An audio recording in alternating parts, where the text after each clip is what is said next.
Assalamualaikum warahmatullahi wabarakatuh. A'udzu billahi minasyaitonir rajim. Bismillahirrahmanirrahim. Innal hamdalillah nasta'inuhu wa nastaghfiruhu wa nu'minu bihi wa natawakkalu alayhi. Wa na'udzu billahi min shururi anfusina wa min sayyiati a'malina. May yahdihillahu fala mudilla lahu wa may yudlilhu fala hadiya lahu.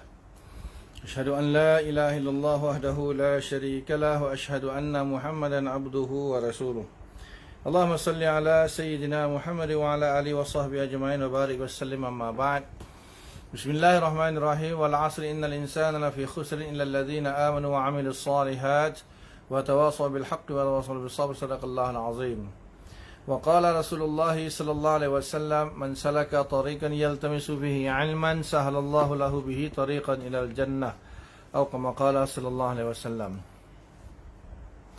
Alhamdulillah, syukur kita kepada Allah Subhanahu wa taala kerana masih lagi diberi kesempatan untuk kita luangkan masa kita untuk kita sambung pengajian kita secara online Dan insya-Allah malam ni kita akan sambung pengajian hadis 40 Imam Nawawi radhiyallahu ta'ala anhu, dan kita mulakan dengan bacaan kita Al-Fatihah.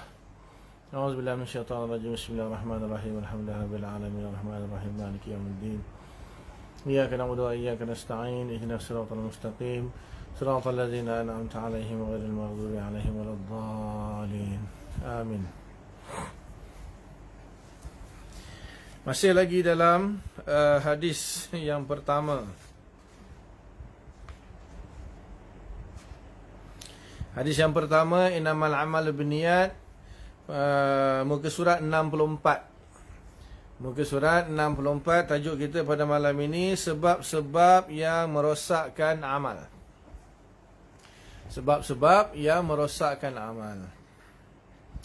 Di antara sebab-sebab yang merosakkan amal seseorang ialah perasaan kehairanan dan kekaguman dengan amalnya dan perasaan kesombongannya dengan melakukannya.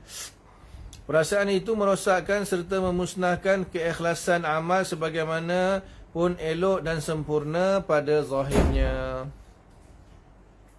Selain perasaan tersebut, ada lagi perasaan yang membahayakan, yang menjahanamkan amal, iaitu perasaan riak. Sayyidina Umar radhiyallahu ta'ala anhu pernah berkata kepada Mu'adz bin Jabal radhiyallahu ta'ala anhu yang sedang menangis, "Kenapa engkau menangis?" Jawabnya, "Kerana ada hadis yang aku telah dengar dari Rasulullah sallallahu alaihi wasallam yang menyatakan yasirur riya'i syirkun." Sedikit saja riak itu adalah syirik. Haris Al-Muhasibi rahimahullah berkata bahawa ikhlas itu ialah engkau maksudkan taat kepada Allah dan engkau tidak memerlukan kepada yang lainnya. Riak itu katanya ada dua macam. Pertama, engkau memaksudkan taat kepada manusia, dan kedua, engkau memaksudkannya kepada manusia dan kepada Allah. Kedua-duanya adalah memusnahkan amal. Abu Layth As-Samarkandi, seorang ulama fiqh dan tasawuf, wafat pada tahun 373 Hijriah, berpendapat bahawa apa yang dikerjakan kerana Allah adalah diterima dan apa yang dikerjakan kerana manusia adalah ditolak.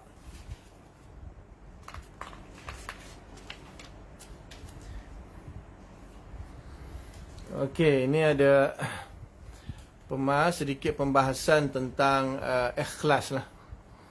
Sebelum ni kan kita bahas tentang keikhlasan, dan di sini dia sambung lagi dengan bab iaitu sebab-sebab yang merosakkan amalan. Maksud merosakkan amalan di sini ialah dia rosak dari sudut pahalanya lah. Rosak dari sudut penerimaan amalan tersebutlah. Maksudnya amalan itu tidak diterima oleh Allah Subhanahu wa taala dan tidak akan mendatangkan hasil pahala. Bahkan mungkin mendatangkan dosa silap-silap. Bukanlah yang dimaksudkan dengan rosaknya amalan itu, maksudnya rosaknya amalan tersebut dari segi tidak sahnya amalan tersebut. Tidak. Di sini masuk rosak itu, rosak dari sudut penerimaan Allah dan pemberian pahala ataupun ganjaran di sebalik amal tersebut. Dia ada dua jenis rosak. Satu rosak jenis tak sah. Kalau jenis rosak tak sah tu kena ulang balik kalau amalan fardu. Kalau amalan fardu dilakukan tidak memenuhi syarat sah, begitu juga amalan sunat lah. Amalan fardu ataupun amalan sunat kalau dilakukan dengan tidak memenuhi rukun dan syaratnya, maka dia jadi rosak, maksudnya batal lah. Itu lain, itu wajib diulangi lah kalau fardu. Kalau sunat maknanya tak diterima lah. Maknanya tak sah lah amalan tersebut. Tapi yang dimaksudkan di sini, apa yang kita baca tadi jelas menunjukkan bahawa yang dimaksudkan rosak di sini, rosak amalan itu dari sudut penerimaan Allah. Maksudnya secara zahirnya dia semayang sah lah. Contohnya dia semayang fardu atau semayang sunat atau dibaca Quran dan sebagainya, sah amalan tersebut secara zahirnya, tetapi dari sudut penerimaannya tidak sah. Bukan tidak sah, maksudnya tidak diterima oleh Allah Ta'ala lah. Tidak sah untuk diterima oleh Allah Ta'ala, tidak sah untuk diberi pahala sebagai balasan bagi amalan baik tersebut. Sebab tidak dilakukan kerana Allah, bahkan dilakukan kerana manusia. Jadi itu yang dimaksudkan merosakkan amalan lah di sini. Dia kata di sini ialah perasaan kehairanan dan kekaguman dengan amalnya dan perasaan kesombongannya dengan melakukannya. Biasanya ini dia panggil, istilah dia ujub. Istilahnya dipanggil ujub, iaitu orang merasa bangga, merasa hebat, merasa bagus, merasa baik akan dirinya serta amalannya lah. Itu dipanggil ujub. Ujub. Perasaan itu merosakkan serta memusnahkan keikhlasan amal sebagaimanapun elok dan sempurna zahirnya. Jadi ujub ni boleh merosakkan amalan itu, maksudnya dari segi amalan itu tidak diterima oleh Allah Subhanahu Wa Taala. Okey, bila kita cerita tentang perasaan ni maknanya benda yang terlintas dalam hati kita. Itu yang dikatakan perasaan lah. Sesuatu yang terlintas dalam hati kita itu termasuk di bawah perasaan. Jadi sebenarnya ulama bahas bab ni sebab apa? Benda yang terlintas dalam hati ni bukan perkara yang mudah. Bukan perkara yang mudah untuk kita hilangkan, untuk kita elakkan. Lintasan itu datang, bahkan syaitan itu memang tugas dia akan membisik-bisikkan dalam hati kita, akan mendatangkan lintasan-lintasan sehingga timbul perasaan seperti mana yang disebutkan itu. Jadi sampai tahap mana yang dikatakan yang betul-betul ditolak ni. Maka ulama mengatakan ada 5 jenis. Ada 5 jenis lintasan di dalam hati.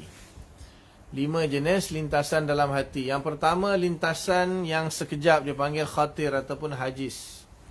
Antara dua itulah, dia ada satu panggil khatir, satu panggil hajiz, istilah dalam bahasa Arab lah ni. Maknanya kedua-duanya tu satu lintasan yang sekejap, satu yang lintasan yang lama sikit. Lintasan yang sekejap, lintasan yang lama sikit, antara khatir dengan hajiz. Itu yang pertama dan yang kedua. Yang ketiga dia panggil hadisun nafs. Hadisun nafs tu dia bermain-main dalam hati kita. Perasaan tu bermain-main, lintasan itu bermain-main dalam hati kita. Kejap timbul, kejap tenggelam, kejap datang, kejap pergi. Itu dia panggil hadisun nafs. Maksudnya dia kata, aku hebat lah. Lepas tu dia lawan kan. Jangan nanti kan pahala hilang, tak baik. Tak baik bangga diri. Lepas tu tiba muncul lagi. Memanglah kau memang hebat. Jangan, nanti rugi tak dapat pahala, nanti kena seksa. Dia bermain-main dalam hati. Hadisun nafs dia panggil. Okey, ini yang pertama, yang kedua dan yang ketiga ini ulama kata sama ada benda baik ataupun benda yang tidak baik. Seperti inilah, iaitu rasa kagum. Kadang terlintas juga, kita rasa hebatlah aku ni, terlintas kejap je. Ini semua tak dikira.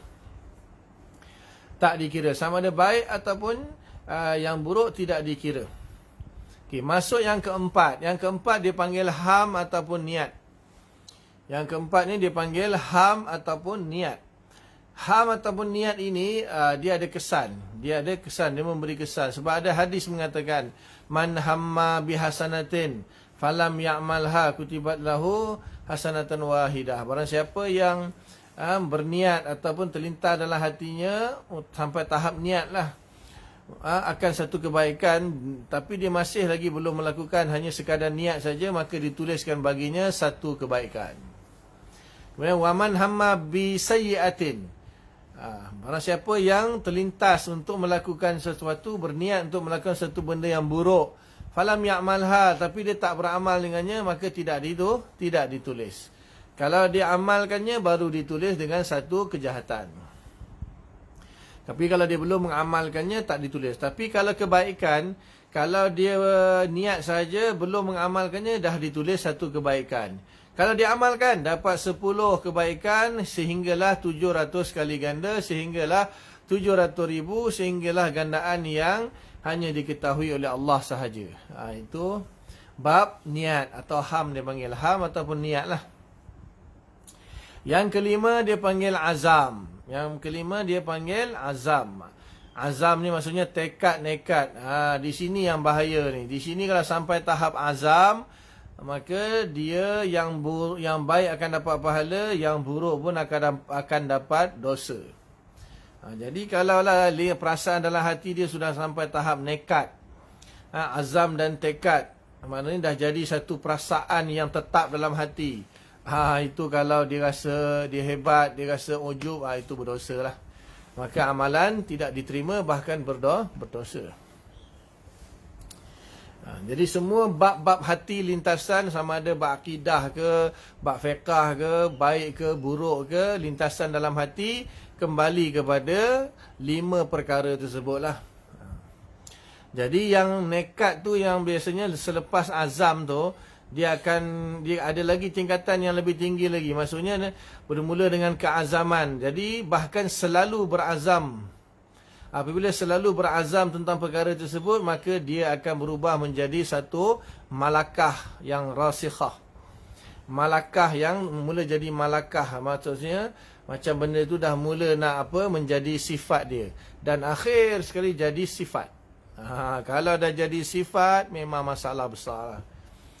Dia mula-mula azam, lama-lama benda tu tukar jadi satu malakah, dan akhirnya tukar jadi sifat terus. Kalau tukar jadi sifat, memang masalah besar lah. Masalah maknanya benda tu akan selalulah dia mendapat dosa, dan semua amalan dia, kalau dalam bab riak misalnya kan, dah jadi sifat dia memang riak, apa saja dia buat semua riak, memang habis, memang semua amalan hancur. Jadi kalau setakat azam tu pun dah dapat dosa kan, apa lagi dah jadi sifat. Itu bahaya tu, sifat hati lah maksudnya. Setiap selain perasaan tersebut, ada lagi perasaan yang membahayakan dan menjahanamkan amal, iaitu riak. Riak ni dia boleh jadi satu keazaman saja, dan boleh jadi benda tu lama-lama jadi satu sifat riak. Itu bahayalah. Itu bahaya. Jadi Sayyidina Umar pernah tanya kepada Muaz yang sedang menangis, kenapa kau nangis? Dia kata, aku dengar Rasulullah SAW kata, sedikit riak saja sudah syirik. Syirik ini maksudnya, riak ni bukanlah syirik dari segi i'tiqad. Syirik dari sudut menduakan Allah Ta'ala di dalam menjadikan maksud amal. Maksudnya dia melakukan sesuatu amalan bukan kerana Allah, ataupun kerana Allah dan kerana yang lain juga. Jadi dia campurkan di situ. Kerana Allah pun dia buat, kerana nak menunjuk-nunjuk pun dia buat juga. Itu dia syirik lah. Dia mensyirikkan Allah dalam beramal.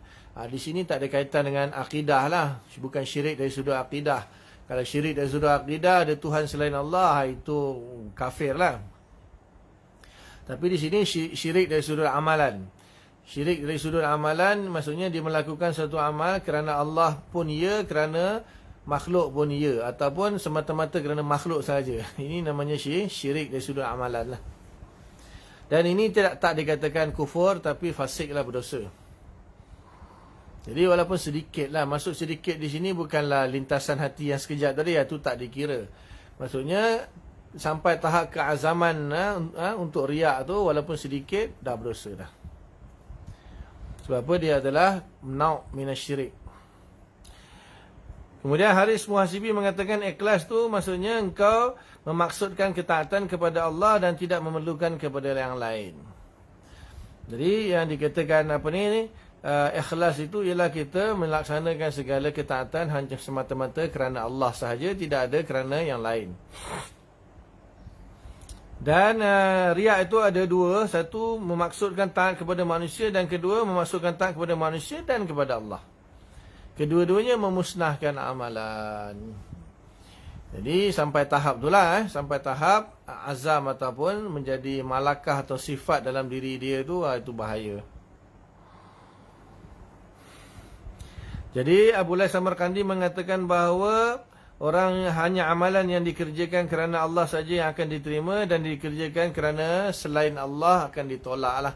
Maksudnya pahalanya tidak diterima, amalan tu tak akan mendapatkan pahala, bahkan mungkin menjadi sebab untuk dia masuk neraka. Di akhirat nanti Allah Ta'ala akan beritahu, kau pergi minta pahala dekat orang yang kau lakukan amalan kerana dia, nak tunjuk kat dia kan, nak buktikan kat dia, nak tunjuk kat dia, nak kau pergi minta pahala kat dia. Itu di akhirat nanti. Ada hadis. Amal yang dicampuri riak bukanlah amal bersih, malah itulah amal yang menipukan diri, yang mengotorkan jiwa dan menghampakan harapan. Rasulullah SAW menamakan riak sejenis syirik yang paling halus, sebagaimana sabdanya. Jadi Nabi kata, aku paling takut sekali sifat riak ni. Sifat riak ni boleh menyebabkan orang tu masuk neraka.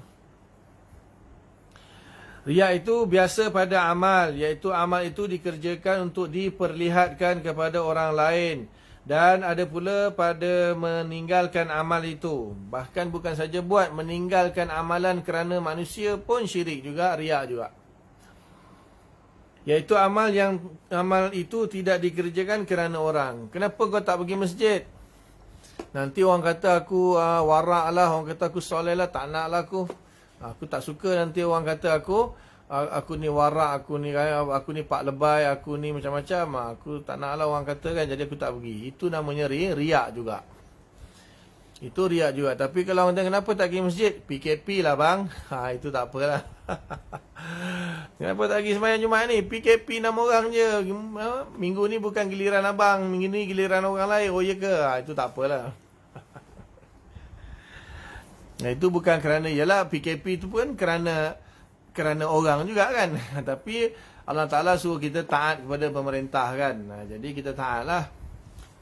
Bukan kerana di sini kita tinggalkan sembahyang Jumaat kerana Haji Ismail Sabri. Itu memang Allah Ta'ala syariat suruh kita taat kepada pemerintah, kita kena taat lah, buat macam mana kan.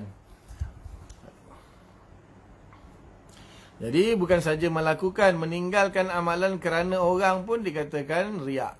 Dan riak itu adalah bahagian daripada syirik, dari sudut syirik amalan, syirik dalam amalan.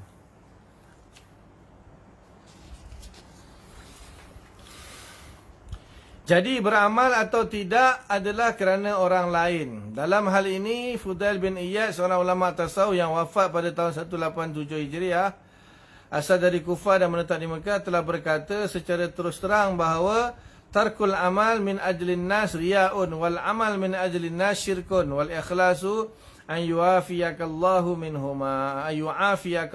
minhuma. Meninggalkan amal kerana manusia adalah riak. Beramal kerana manusia adalah syirik. Ikhlas itu ialah Allah menyelamatkan engkau dari kedua-duanya. Jadi kalau kita buat kerana orang tu syirik. Syirik amal lah, syirik amalan dia panggil. Syirik dalam bentuk syirik dari sudut amalan. Kemudian kalau meninggalkan sesuatu kerana orang, maka itu namanya riak. Dan ikhlas adalah selamat daripada kedua-duanya itu. Bagaimanapun jelaslah bahawa amal yang dikerjakan dengan riak dan amal yang dilakukan campuran antara Allah dan riak, atau antara Allah dan kepentingan dunia, adalah amal yang bersifat sekutu. Amal yang bersifat sekutu dari sudut kita melakukannya kerana siapa? Sepatutnya kerana Allah semata-mata. Tetapi ada yang kerana selain Allah semata-mata, atau kerana Allah dan lain campuran. Itu namanya sekutu, iaitu syirik. Sedang Allah tidaklah mahu menerima amal yang seperti itu, yang sebagaimana yang telah diterangkan dalam hadis kursi, di mana Allah Ta'ala berfirman, Ana aghna syuraka'i 'anil syirki man 'amila amalan asyraka ma'i fihi ghairi taraktuhu wa syirkahu. Riwayatul Muslim. Hadis riwayat Imam Muslim sahih. Aku terkaya maksudnya aku tidak memerlukan. Di sini maksud terkaya tidak memerlukan, tidak berhajat sama sekali. Segala sekutu daripada sekutu-sekutu. Maksudnya aku tak berhajat kepada syarik.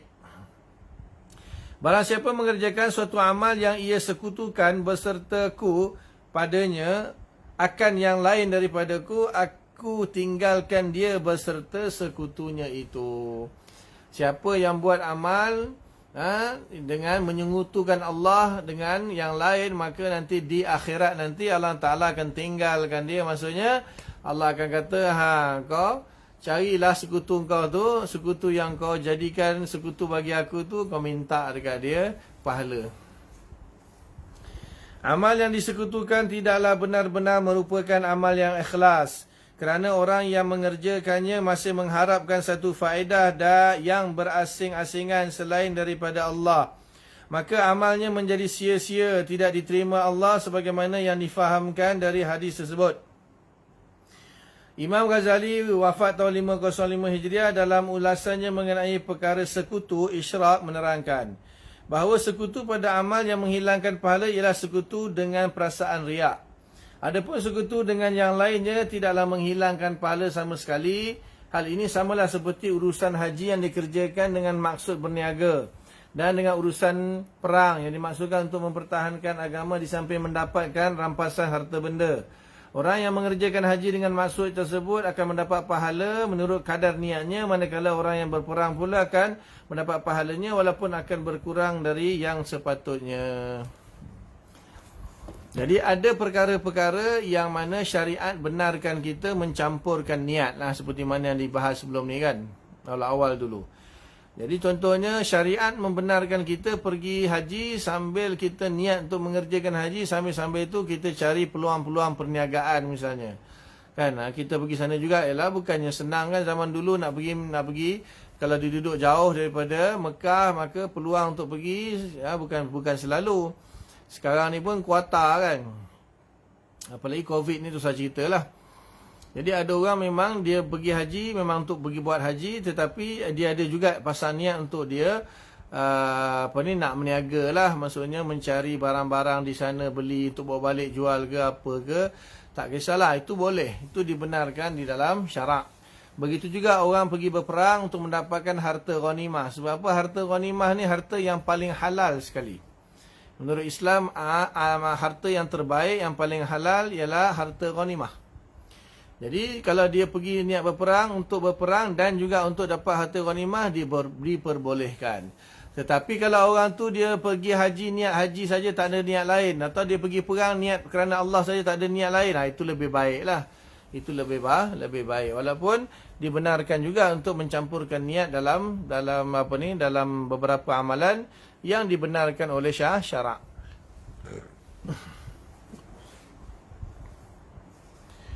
Dalam pada itu beliau menegaskan pula bahawa bagi menentukan berpahala atau tidak sesuatu amal yang disekutukan itu, hendaklah diperhatikan kepada sebab-sebab yang menggerakkan amal.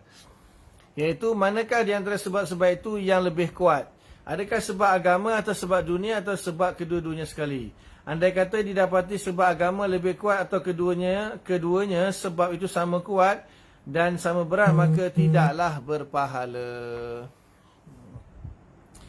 Dia kata di sini, andai kata didapati sebab agama lebih kuat atau keduanya sebab itu sama kuat dan sama berat, maka tidaklah berpahala. Kalau agama dia tersilap tulis tu, agak keliru sikit, maksudnya kalau sebab agama lebih kuat dapat pahala lah. Tapi kalau sama kuat ataupun kurang, tak dapat pahala. Syekh Izzuddin bin Abdul Salam 577 hingga 660 Hijriah.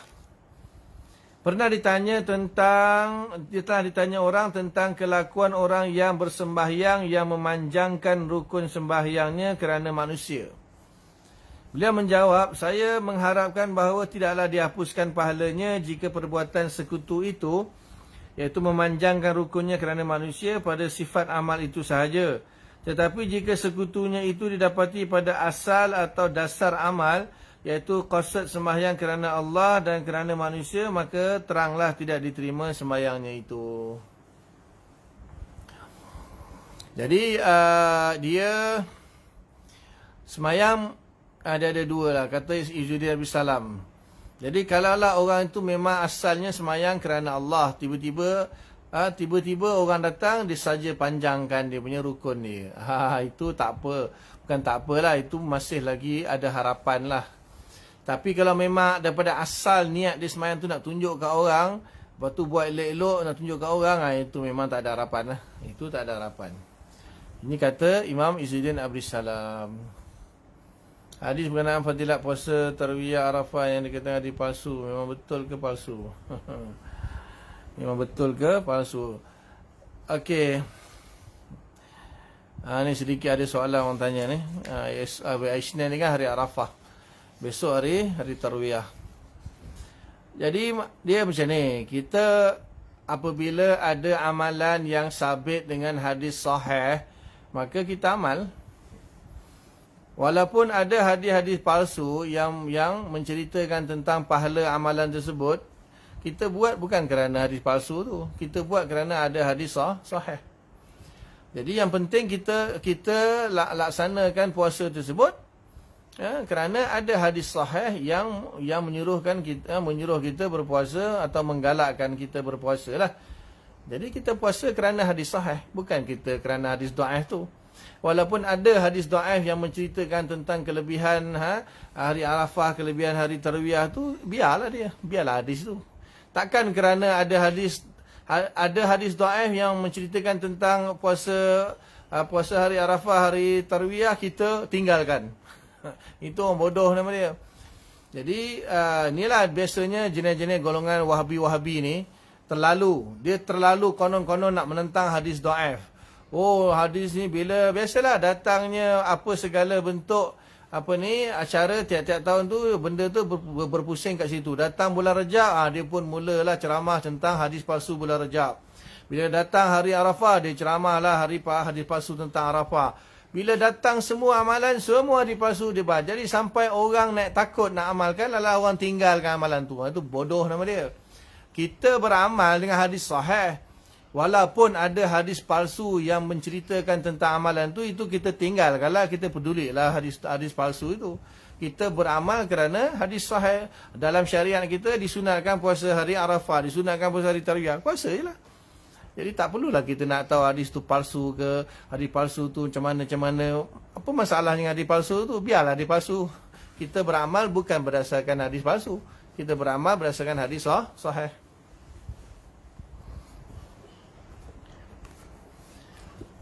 Okey, petunjuknya, ini kesimpulanlah daripada hadis yang pertama itu, amal-amal benda ni, ini disimpulkan di bawah petunjuknya. Panjang juga ni, kita cuba baca insya-Allah. Sebenarnya petunjuk ni pun apa yang dia buat ringkasan terhadap huraian yang pernah dibuat sebelum ni lah. Ya, huraian terhadap apa yang pernah dibuat sebelum ni. Hadis yang pertama ini mengandungi beberapa petunjuk. Di antaranya ialah yang pertama, bahawa niat adalah dikehendaki untuk satu amal supaya amal itu berlaku menurut kemahuan dan pilihan hati orang yang melakukannya, dan dia sendiri pula yang bertanggungjawab ke atasnya. Setiap amalan itu bergantung kepada niat, dan apa yang dia niatkan itulah dia akan dapat. Menurut pendapat kebanyakan ulama bahawa niat adalah wajib untuk sesuatu amal. Mereka tidak berselisih faham tentang wajibnya. Hanya dalam perkara ibadat yang dipertikaikan tentang adakah ibadat itu berdiri atau hanya sebagai satu syarat sah. Misalnya seperti bersuci wuduk. Golongan yang berpendapat bahawa wuduk itu ibadat yang sendiri mengatakan wajib niat untuk maksudkannya. Ini adalah pendapat Imam Syafi'i, Maliki dan Imam Ahmad radhiyallahu taala anhum. Tetapi mereka yang berpendapat bahawa wudu itu hanya sebagai syarat sah sembahyang, seperti syarat menghilangkan najis atau menutup aurat, mengatakan pula niat itu adalah untuk menyempurnakannya saja. Demikian pula pendapat Imam Abu Hanifah. Ini dia buat benda yang sama, dia buat kesimpulan balik, dia dah huraikan awal-awal dulu, ni buat kesimpulan, kita seolah-olah ulang balik semula lah. Ini contoh dia bagi, maknanya dalam bab amalan-amalan tu, sekiranya amalan itu memang dimaksudkan, diwajibkan, dan amal itu sendiri adalah wajib, dikira sebagai ibadah lah maksudnya. Amal itu sendiri dianggap sebagai ibadah, maka melakukannya perlukan niat. Itulah pendapat tiga mazhab, Imam Syafi'i, Imam Malik dan Imam Ahmad radhiyallahu ta'ala anhum. Tapi mazhab Hanafi dia kata wuduk ni bukanlah satu ibadat yang tersendiri. Wuduk ini dia hanya sebagai syarat untuk solat. Syarat sah solat perlu bersuci, dan salah satu cara bersuci adalah dengan berwuduk. Jadi wuduk itu bukanlah ibadat yang tersendiri, dia hanya sekadar sebagai syarat sah solat saja. Maka tak perlu niat. Tak perlu niat, sunat saja kalau niat. Itu mazhab Hanafi lah. Balasan atas amal dari niat tersebut menurut ketentuan qasad orang yang mengerjakannya, dan dia sendiri yang akan menerima balasannya. Yang demikian tidaklah diharus bagi seseorang menggantikan atau mewakilkan amalnya kepada orang lain, kerana tidaklah harus digantikan. Dalam pada itu ada juga perkara yang dikecualikan, iaitu seorang boleh mengadakan wakilnya untuk melakukannya dalam perkara pembahagian zakat, menyembelih korban dan sebagainya.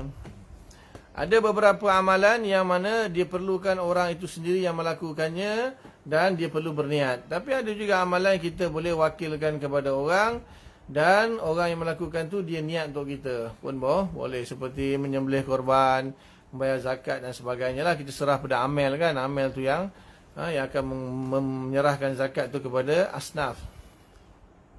Haji misalnya ada badal haji, orang tu yang melakukan haji untuk kita.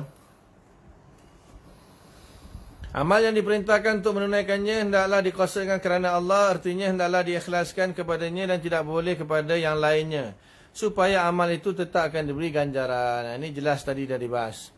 Yang kedua, bahawa asal hukum hijrah dari Mekah ke Madinah diwajibkan pada permulaan Islam ke atas setiap orang Islam yang berupaya demi kepentingan agama Islam dan umatnya, iaitu untuk meneruskan langkah-langkah perjuangan dan menghindarkan diri dari ancaman musuhnya. Kewajipan hijrah waktu itu dianggap satu tanggungjawab yang utama lagi amat penting. Keengganan dari melakukannya dengan ketiadaan sebab yang sah dipandang satu kesalahan dan dosa besar. Malah ada di antara mereka yang terus menghukum sesiapa saja yang enggan berhijrah dengan alasan yang tidak munasabah. Bagaimanapun, hukum wajib hijrah itu adalah buat sementara sahaja, kerana setelah Islam dapat kembali menguasai Mekah, maka hukum itu dihapuskan sebagaimana yang dikatakan oleh Rasulullah sallallahu alaihi wasallam, la hijrata ba'dal fathi walakin jihadun wa niyyatun wa idza tanfirtum fanfiru. Tidak ada hijrah lagi sesudah kemenangan. Maksudnya Fatah Mekah lah, penaklukan kota Mekah.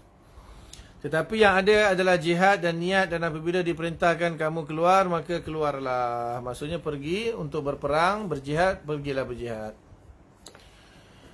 Imam Nawawi berkata, dikehendaki dengan hadis ini ialah bahawa kebaikan yang terhenti atau terputus dengan hapusnya hukum hijrah dapat dihasilkan dengan jihad dan niat yang baik. Dan apabila diperintah diperintah kamu oleh imam atau raja untuk keluar kepada jihad dan daripada melaksanakan amal yang baik, maka hendaklah kamu keluar. Demikian menurut keterangan beliau. Ini hukum jihad itu dibahas dalam fiqh lah. Bab jihad ni hukumnya dibahas dalam fiqh. Dia biasanya fardu kifayah, tak boleh jadi fardu ain dalam situasi tertentu. Sesungguh pun tidaklah diragukan lagi bahawa mencegah syahwat dan meninggalkan maksiat adalah jihad berpahala. Sesiapa saja yang melakukannya asal benar niatnya dan bersih qasad semata-mata bagi Allah Ta'ala, dan kerana asal pengertian hijrah itu ialah meninggalkan. Maka dengan pengertian ini jelaslah bahawa meninggalkan segala larangan Allah dalam bentuk apa pun jua adalah dinamakan hijrah. Sesuai dengan yang telah dikatakan oleh Rasul bahawa orang yang hijrah itu ialah orang yang meninggalkan apa yang dilarang oleh Allah. Jadi yang kedua, hadis ini cerita tentang masalah hijrah lah. Jadi hijrah yang dimaksudkan oleh Nabi, hijrah dari Mekah ke Madinah sudah pun dimansuhkan kerana Setelah Nabi bersama sahabat menakluk kota Mekah, maka tidak ada lagi wajib hijrah ke Madinah. Cuma masih lagi ada hijrah-hijrah yang lain, iaitu berhijrah daripada apa yang tidak disukai oleh Allah kepada apa yang disukai dan diperintahkan oleh Allah. Yang ketiga, bahawa ulama usul fiqh menjadikan hadis tersebut sebagai dasar utama menciptakan satu kaedah hukum fiqh. Kaedah itu ialah al-umuru bimaqasidiha, iaitu segala perkara adalah dengan maksudnya ataupun niatnya lah. Menurut kaedah itu, sesuatu yang ada kala dihukumkan haram dan ada pula masanya dihukumkan halal, menurut perhitungan qasad atau maksud orang yang melaksanakan. Di antaranya contoh ialah haram menurut hukum perbuatan seseorang yang tidak mahu bertegur dengan saudaranya lebih daripada 3 hari. Tetapi jika maksudnya itu kerana sebab yang diharuskan syarak, maka tidaklah haram. Selanjutnya, haramlah pula perbuatan orang yang mengungut barang-barang kehilangan di jalan jika maksudnya untuk terus memilikinya. Tetapi jika untuk memeliharanya sambil berusaha memberitahu tuan haknya untuk diserahkan kembali kepadanya, maka tidaklah haram. Jadi ada banyak sebenarnya kaedah-kaedah fiqh yang dicipta, yang diambil, diistinbatkan daripada hadis ini.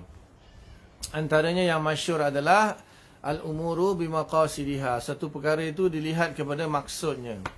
Jadi kadang-kadang ada orang dia buat satu pekerjaan, ya, maksud dia tak sama. Jadi kita hukumkan mengikut maksudnya. Contoh di sini dia kata, Islam melarang kita tidak boleh tidak bertegur sapa selama 3 hari. Islam melarang kita tidak bertegur sapa lebih daripada 3 hari.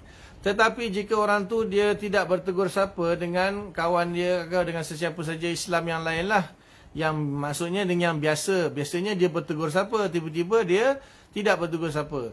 Tapi kalau niat dia tak bertegur sapa itu untuk islah dia, ada sebab-sebab tertentu untuk mengislahkan orang tu, disebabkan orang tu mungkin tidak melakukan perkara-perkara yang diwajibkan. Jadi akhirnya dia saja memutuskan tak bercakap seminggu sebulan. Niat dia supaya orang tu terasa dan akhirnya meninggalkan perbuatan dia. Itu boleh. Sebab maksud dia maksud yang baik. Tapi tak semua tak semua kita boleh, ni ada hanya benda ni hanya kaedah, tetapi dia bukan satu fatwa. Kaedah bukan fatwa. Jangan kita pandai-pandai buat hukum dengan kaedah ni. Aku niat baik. Kita pergi minum arak kat disko, niat baik kerana nak dakwah orang kat disko tu. Kita pun minum arak sama dengan dia. Itu tak boleh, itu haram. Itu haram. Jadi ada perkara-perkara yang diperbolehkan. Contoh yang kedua dia bagi orang tu, dia dipanggil luqatah, bab luqatah, menjumpa barang tepi jalan. Jadi kalau dia menjumpai barang tepi jalan, niat dia ambil untuk dia iklankan siapa ada hilang barang, dengan adalah bab dia selama setahun dia kena iklankan. Lepas tu kalau orang tu tak tuntut, dia boleh pakai. Kalau barang tu masih boleh bertahan lah. Dan tapi kalau lepas setahun kalau orang tu datang, dia kena bayar, kena ganti. Tapi kalau dia memang niat dia ambil tu untuk dia jadi milik dia, tak boleh haram. Jadi sama-sama ambil, tapi berlainan niat. Maka di situ kaedah al-umur bimaqasidiha dipakailah. Tapi tak semua perkara, jangan kita salah pakai bab. Sebab kaedah ni bukan hukum. Kaedah ni hanya mujtahid ulama saja yang boleh gunakan untuk mengeluarkan hukum. Mufti saja, kita tak boleh. Nanti kita pun niat aku baik, tak boleh. Niat yang baik tidak menghalalkan cara. Dia hanya ada beberapa perkara saja yang telah ditetapkan oleh ulama saja boleh kita buat berdasarkan niat. Jika seorang melakukan sedekah jariah tapi terlupa berniat, namun sedar dia berniat selepas beberapa tempoh, adakah boleh pahala pada amalan tersebut atau ketika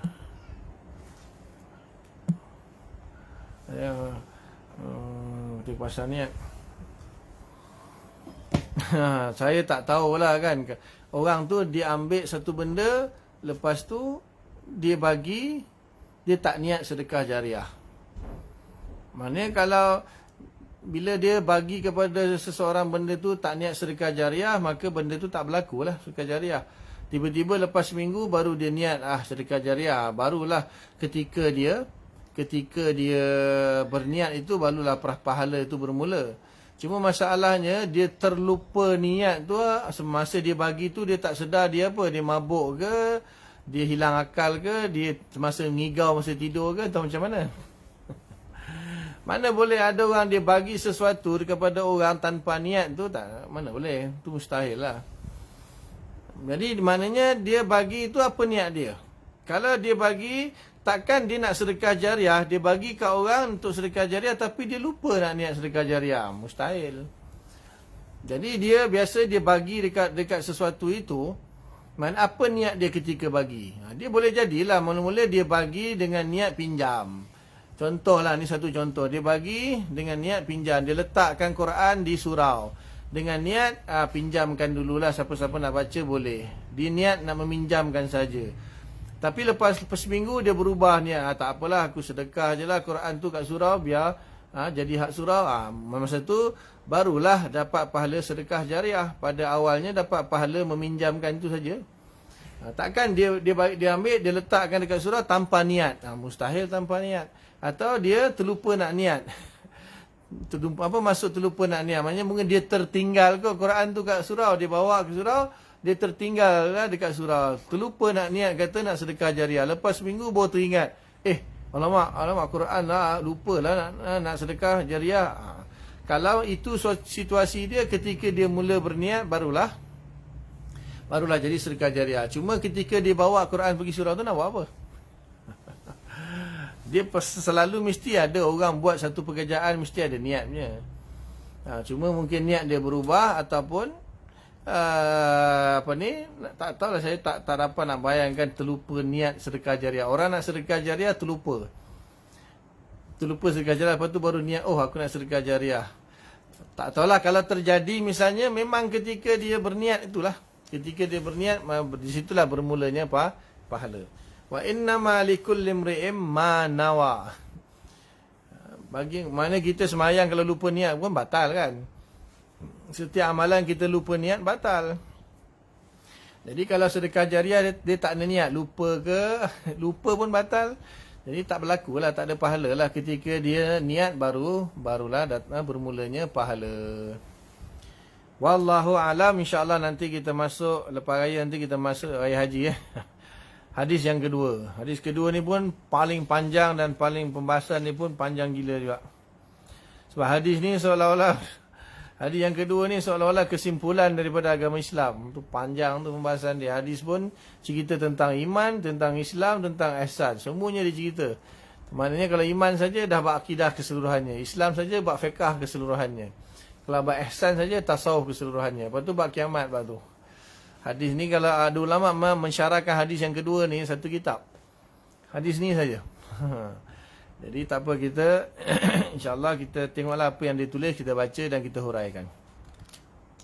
Wallahu taala, setakat itu saja apa yang baik daripada Allah taala, apa yang tak baik kelemahan saya lah, minta ampun kepada Allah, minta maaf kepada semua. Mudah-mudahan Allah taala bagi taufik dan kita faham sampaikan dan kita tangguh dengan kafarah majlis. Subhanallah hamdikan, asyhadu an la ilaha illa anta, astaghfiruka wa atubu ilaik. Subhana rabbika rabbil izzati amma yasifun. Wassalamun ala mursalin walhamdulillahil alamin. Selamat menyambut hari raya Aidil Adha dalam suasana PKP. Dan selamat menjalani ibadah puasa. Kalau mampu puasalah hari Tarwiyah dan juga hari Arafah. Kalau tak mampu Arafah sajalah. Kalau tak mampu juga, tak apalah korban. Kalau tak mampu korban juga, semayang raya boleh kot kan tahun ni. Buatlah apa-apa amalan untuk kita dapatkan apa-apa. Ini antara yang datang setahun sekali lah. Apa yang datang setahun sekali ni kita cuba grab lah. Kita grab, jangan asyik grab food je. So kita cuba grab lah. Kalau misalnya boleh rentas daerah, ya si jemput datang rumah. Di Langat ni tengah musim durian ni, bergolek-golek tepi jalan durian. Kalau boleh rentas negeri, ya silakan datang, jemput semua. Assalamualaikum warahmatullahi wabarakatuh. Sama-sama, amin wa iyyakum.